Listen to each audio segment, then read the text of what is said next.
চুয়াডাঙ্গায় যথাযোগ্য মর্যাদায় নানা আয়োজনে মহান বিজয় দিবস উদযাপিত। চুয়াডাঙ্গা প্রতিনিধি বায়েজিদ জোয়ারদার।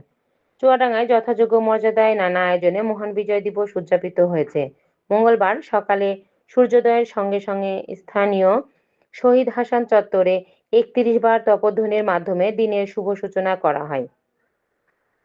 এই দিবসকে কেন্দ্র করে জেলা প্রশাসনের পক্ষ থেকে বিভিন্ন কর্মসূচি পালিত হয়। সকাল ৬টা ৪০ মিনিটে স্থানীয় শহীদ মুক্তিযোদ্ধা স্মৃতিসৌধ পুষ্পস্তবক অর্পণ করা হয়। এ সময় জেলা প্রশাসক মোহাম্মদ কামাল হোসেন, পুলিশ সুপার মোহাম্মদ মনিরুল ইসলাম এবং সিভিল সার্জন ডক্টর হাদি জিয়া উদ্দিন আহমেদ সহ জেলা প্রশাসনের কর্মকর্তা কর্মচারীবৃন্দ উপস্থিত ছিলেন।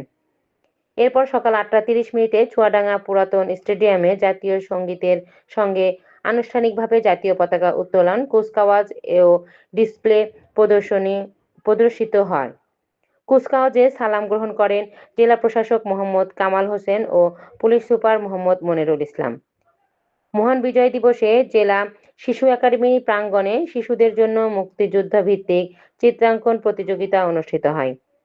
এদিন বেলা ১১টায় ডিসি সাহিত্য মঞ্চে বীর মুক্তিযোদ্ধা, শহীদ ও যুদ্ধাহত পরিবারের সদস্যদের সংবর্ধনা এবং আলোচনা সভা অনুষ্ঠিত হয়।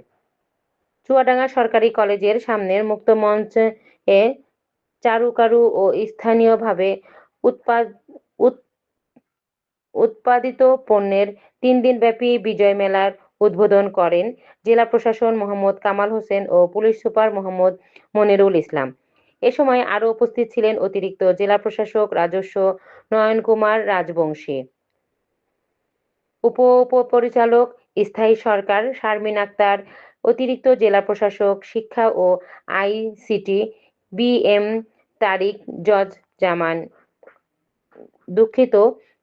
এম তারিক উজ্জামান প্রমুখ। বাদ জোহর ও সুবিধাজনক সময়ে শহীদ মুক্তিযোদ্ধাদের বিধয়ী আত্মার মাগফেরাত এবং মুক্তিযোদ্ধা ও যুদ্ধাহত মুক্তিযোদ্ধাদের সুস্বাস্থ্য, জাতির শান্তি, সমৃদ্ধি ও অগ্রগতির জন্য সকল মসজিদ, মন্দির, গির্জা ও প্যাগোডায় বিশেষ মোনাজাত ও প্রার্থনা অনুষ্ঠিত হয়। এদিন সন্ধ্যা ৫টা ৩০ মিনিটে সরকারি কলেজের সামনের মুক্ত মঞ্চে সাংস্কৃতিক অনুষ্ঠান অনুষ্ঠিত হয়। জেলা তথ্য অফিসারের আয়োজনে সুবিধাজনকে সময়ে সিনেমা হল, শহীদ হাসান চত্বর, রেলওয়ে স্টেশন ও একাডেমি স্কুল মোড়ে মুক্তিযুদ্ধ বিষয়ক চলচ্চিত্র প্রদর্শনীর আয়োজন করা হয়।